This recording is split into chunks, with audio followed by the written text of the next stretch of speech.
ကဲဘရောလာဝင်မင်္ဂလာပါ ideo gaming ကနေကြိုလိုက်ပါတယ်ဒီနေ့တော့ hero ရဲ့ full guide လေးကိုလုပ်ပေးတော့အောင်ပါ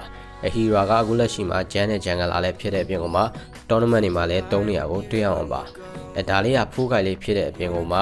ဘာသာဒီဗီဒီယိုလေးကိုကြည့်ပြီးတော့ဆိုလို့ရှိရင်တော့ hero ကိုင်တာလုံးဝကိုကျန်းသွားစေရပါမယ်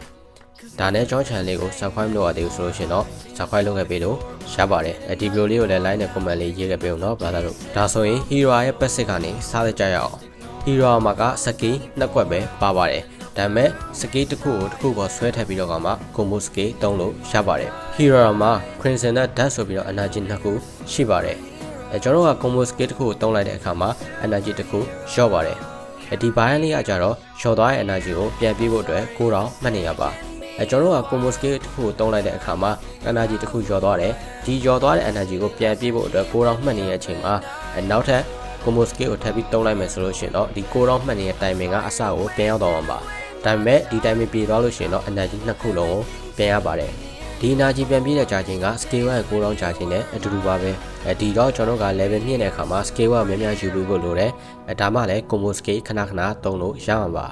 နောက်ထပ်အနေနဲ့ဆိုလို့ရှိရင် hero ကို minion တွေပေါ်မှာ damage shot ထားပါတယ်အဓိကတော့ hero ကို hyper ဆော့နေခြင်းလို့ minion တွေပေါ်မှာ damage shot ထားတယ်ထင်ပါတယ် hero ရဲ့ skill ကတော့ joystick ကိုအားပြုပြီးတော့ blink 2ဆင့်ခုံတာပါ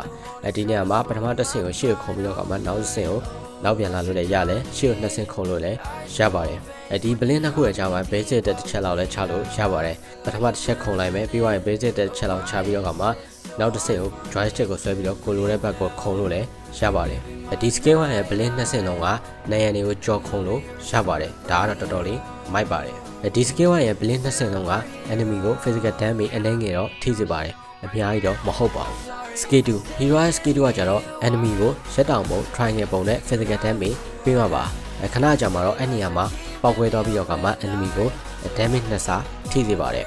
ဒီ scale ကကြတော့ဘာတဲ့ scale 1နဲ့တော်တော်လေးဆင်ပါတယ် hero ရဲ့ scale 2ကကြတော့ထွေထူးထူးမရှိပါဘူးကဲဒါလို့ရှင်တော့ combo skill တွေကိုတွားလိုက်ကြရအောင် skill 1ကို skill 2ပေါ်ဆွဲပြီးသုံးတဲ့ combo skill ကကြတော့ joystick ကိုအားပြုပြီးတော့တစ်ချက်ခုံလိုက်ပါပါအဲ့ဒီနောက်ရက်တောင်နဲ့ဝိုင်းပြီးတော့ကမှ enemy တွေကို damage ပေးမှာဖြစ်ပြီးတော့ 0.8 second ကြာ enemy တွေကိုလှုပ်လို့မရအောင်ချုပ်ထားလိုက်မှာပါ skill 2ကို skill 1ပေါ်ဆွဲပြီးသုံးတဲ့ combo skill ကကြတော့အဲ့ဒီနေရာမှာ hero က1 second လောက် immune ဖြစ်နေမှာဖြစ်ပြီးတော့ enemy တွေကို damage ထိစေမှာပါကိုကအဲ့ skill ကိုမြန်မြန်ပြီးကျင်တယ်ဆိုလို့ရှိရင်တော့ joystick ကိုဆွဲပြီးတော့ကိုလိုတဲ့ဘက်ကိုခုံထွက်လိုက်လို့ရပါတယ်ဒါကတော့ hero ရဲ့ passive skill တွေကိုကျွန်တော်ရှင်းပြပေးတော့ပါကျွန်တော်ပွဲထဲမှာ skill combo တွဲပြီးတော့ဘယ်လိုသုံးရမလဲဆိုတာကိုကျွန်တော်ဆက်ပြီးတော့ပြပေးပါမယ်hero ရဲ့ skill combo တွေကကျတော့အတိအကျတော့မရှိဘူးသူကညံကောင်းရင်ကောင်းလို့သုံးလို့ရတယ်ကွာသူ့ရဲ့ skill တွေကကျတော့ဒါပေမဲ့အကောင်းဆုံးဖြစ်မဲ့ထင်တဲ့ skill combo ကျွန်တော်ပြမယ် skill 1 2ဆင့်ခုံလိုက်မယ်ပြီးွားရင် skill 1ကို skill 2ပေါ်ဆွဲပြီးသုံးတဲ့ combo skill ကိုသုံးပြီးတော့ခါမှာ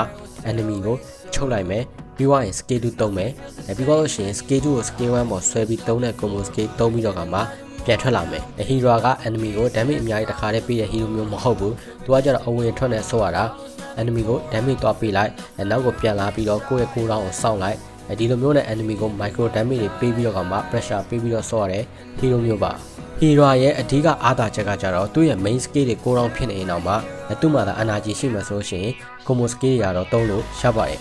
combo skill တစ်ခုတည်းကိုပဲနှစ်ခါသုံးလို့လည်းရတယ်လို့ combo skill တစ်မျိုးစီသုံးလို့လည်းရပါတယ်သူ့ရဲ့ main skill တွေ9000ဖြစ်နေအောင်မှာသူ့ရဲ့ combo skill တွေကပွင့်နေတယ်တကယ်လို့ combo skill တွေ9000ဖြစ်နေအောင်မှာ main skill ကပြန်ပွင့်နေတယ်သူ့ရဲ့ skill ကတောက်လျှောက်ပွင့်နေတာကွာကျွန်တော်တောက်လျှောက်လှည့်ပြီးတော့သုံးလို့ရတယ်ဒါကသူ့ရဲ့အားသာချက်ကွာအကြီးမားဆုံးအားသာချက်ပဲhero ကသူ့မှာ blink နေပြီပဲသူ့ရဲ့ skill တော်တော်များကသူက mobility တော်တော်ကြီးကိုမြင့်တယ် hero က tower တွေပိုင်းလည်းအရင် Q size ရမလို့ဘူးtower ရဲ့ enemy တွေကိုလိုက်ချလို့ရတယ်ဒါပေမဲ့တစ်ဖက်က enemy ရဲ့ spell တွေကိုတော့နည်းနည်းသတိထားဖို့လိုတာပေါ့